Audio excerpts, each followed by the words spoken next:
राधे राधे। नमस्कार, मैं खुशी कुमारी। आज हम भगवत गीता में आगे जानेंगे कि अर्जुन भगवान श्री कृष्ण से आगे क्या बोलता है। अब मैं अपनी कृपण दुर्बलता के कारण अपना कर्तव्य भूल गया हूँ और सारा धैर्य खो चुका हूँ। ऐसी अवस्था में मैं आपसे पूछ रहा हूँ कि जो मेरे लिए श्रेयस्कर हो उसे निश्चित रूप से बताए। अब मैं आपका शिष्य हूँ और आपका शरणागत हूँ, कृपया मुझे उपदेश दें। तात्पर्य: यह प्राकृतिक नियम है कि भौतिक कार्यकलाप की प्रणाली ही हर एक के लिए चिंता का कारण है। पग पग पर उलझन मिलती है, अतः प्रमाणिक गुरु के पास जाना आवश्यक है, जो जीवन के उद्देश्य को पूरा करने के लिए समुचित पथ निर्देश दे सके। समग्र वैदिक ग्रंथ हमें यह उपदेश देते हैं कि जीवन की अनचाही उलझनों से मुक्त होने के लिए प्रमाणिक गुरु के पास जाना चाहिए। ये उलझनें उस दावागिन के समान है जो किसी के द्वारा लगाए बिना भी भभक उठती है। इसी प्रकार विश्व की स्थिति ऐसी ही है कि बिना चाहे जीवन की उलझनें स्वतः उत्पन्न हो जाती है। कोई नहीं चाहता कि आग लगे, किंतु फिर भी वह लगती है और हम अत्यधिक व्याकुल हो उठते हैं।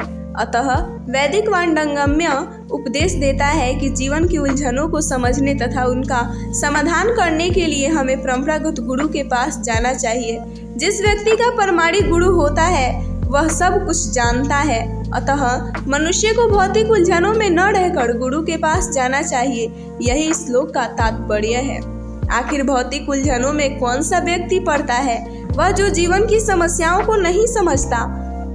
मनुष्य का वर्णन इस प्रकार हुआ है: कृपण वह है जो मानव की जीवन की समस्याओं को हल नहीं करता और आत्म साक्षात्कार के विज्ञान को समझे बिना कुकर सुकर की भांति संसार को त्याग कर चला जाता है। जीवन के लिए यह मनुष्य जीवन अत्यंत मूल्यवान निधि है, जिसका उपयोग वह अपने जीवन की समस्याओं को हल करने में कर सकता है। अतः जो इस अवसर का लाभ नहीं उठाता वह कृपण है। ब्राह्मण इसके विपरीत होता है। जो इस शरीर का उपयोग जीवन की समस्त समस्याओं को हल करने में करता है वो ब्राह्मण है। देहात्म बुद्धिवश कृपण या कंजूस लोग अपना सारा समय परिवार, समाज, देश आदि के अत्यधिक प्रेम में गंवा देते हैं। मनुष्य प्रायः चर्म रोग के आधार पर अपने पारिवारिक जीवन अर्थात पत्नी, बच्चों तथा परिजनों में आसक्त रहता है। कृपण यह सोचता है कि वह अपने परिवार को मृत्यु से बचा सकता है, अथवा वह यह सोचता है कि उसका परिवार या समाज उसे मृत्यु से बचा सकता है। ऐसी पारिवारिक आसक्ति निम्न पशुओं में भी पाई जाती है, क्योंकि वे भी बच्चों की देखभाल करते हैं। बुद्धिमान होने के कारण अर्जुन समझ गया था कि पारिवारिक सदस्यों के प्रति उसका अनुराग तथा मृत्यु से उनकी रक्षा करने की उसकी इच्छा ही उसकी उलझनों का कारण है। यद्यपि वह समझ रहा था कि युद्ध करने का कर्तव्य उसकी प्रतीक्षा कर रहा था, किंतु कृपण दुर्बलता, कार्पण्य दोष के कारण वह अपना कर्तव्य नहीं निभा रहा था। अतः वह परम गुरु भगवान कृष्ण से कोई निश्चित हल निकालने का अनुरोध कर रहा है।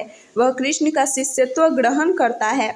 वह मित्रतापूर्ण बातें बंद करना चाहता है। गुरु तथा शिष्य की बातें गंभीर होती है और अब अर्जुन अपने माननीय गुरु के समक्ष गंभीरतापूर्वक बातें करना चाहता है। इसीलिए कृष्ण भगवत गीता ज्ञान के आदि गुरु हैं और अर्जुन गीता समझने वाला प्रथम शिष्य है। अर्जुन भगवत गीता को किस तरह समझता है यह गीता में वर्णित है। तो भी मूर्ख संसारी विद्वान बताते हैं कि किसी को मनुष्य रूप कृष्ण की नहीं बल्कि अजन्मा कृष्ण की शरण ग्रहण करनी चाहिए। कृष्ण के अंतः तथा ब्राह्म में कोई अंतर नहीं है। इस ज्ञान के बिना जो भगवत गीता को समझने का प्रयास करता है वह सबसे बड़ा मूर्ख है।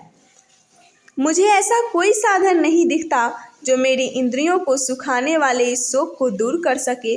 स्वर्ग पर देवताओं के अधिपत्य की तरह इस धन धान्य संपन्न वाले शरीर पृथ्वी पर निष्कंटक राज्य प्राप्त करके भी मैं इस शोक को दूर नहीं कर सकूंगा। तात्पर्य: यद्यपि अर्जुन धर्म तथा सदाचार के नियमों पर आधारित अनेक तर्क प्रस्तुत करता है, किंतु ऐसा प्रतीत होता है कि वह अपने गुरु भगवान श्री कृष्ण की सहायता के बिना अपनी असली समस्या को हल नहीं कर पा रहा है। वह समझ गया था कि उसका तथाकथित ज्ञान उसकी उन समस्याओं को दूर करने में व्यर्थ है जो उसके सारे अस्तित्व शरीर को सुखाए दे रही थी। उसे इन उलझनों को भगवान कृष्ण जैसे आध्यात्मिक गुरु की सहायता के बिना हल कर पाना असंभव लग रहा था। शैक्षिक ज्ञान, विद्वता, उच्च पद, ये सब जीवन की समस्याओं का हल करने में व्यर्थ है। यदि कोई इसमें सहायता कर सकता है तो वह है एकमात्र गुरु। अतः निष्कर्ष यह निकला कि गुरु जो 100% कृष्ण भावना भावित होता है वही एकमात्र प्रामाणिक गुरु है और वही जीवन की समस्याओं को हल कर सकता है। भगवान चैतन्य ने कहा है कि जो कृष्ण भावनामृत के विज्ञान में दक्ष हो, कृष्ण तत्ववेता हो, चाहे वह जिस किसी जाति का हो, वही वास्तविक गुरु है। किबा विप्र किबा न्यासी शूद्र केने नय। कोई व्यक्ति चाहे वह विप्र वैदिक ज्ञान में दक्ष हो, निम्न जाति में जन्मा शूद्र हो, या कि सन्यासी, यदि वह कृष्ण के विज्ञान में दक्ष कृष्ण तत्ववेता है तो वह यथार्थ प्रामाणिक गुरु है। चैतन्य चरितामृत मध्य। अतः कृष्ण तत्ववेता हुए बिना कोई भी प्रामाणिक गुरु नहीं हो सकता। वैदिक साहित्य में भी कहा गया है, विद्वान ब्राह्मण भले ही वह संपूर्ण वैदिक ज्ञान में पारंगत क्यों न हो, यदि वह वैष्णव नहीं है या कृष्ण भावनामृत में दक्ष नहीं है तो गुरु बनने का पात्र नहीं है। किंतु शूद्र यदि वह वैष्णव या कृष्ण भक्त है तो गुरु बन सकता है। संसार की समस्याओं, जन्म, जरा, व्याधि तथा मृत्यु की निवृत्ति धन संचय तथा आर्थिक विकास से संभव नहीं है।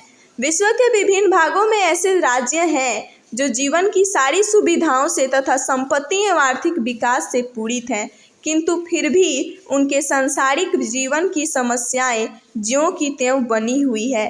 वे विभिन्न साधनों से शांति खोजते हैं, किंतु वास्तविक सुख उन्हें तभी मिल पाता है जब वे कृष्ण भावनामृत से युक्त कृष्ण के प्रामाणिक प्रतिनिधि के माध्यम से कृष्ण अथवा कृष्ण तत्व पूर्वक भगवद गीता तथा श्रीमद् भागवत के परामर्श को ग्रहण करते हैं।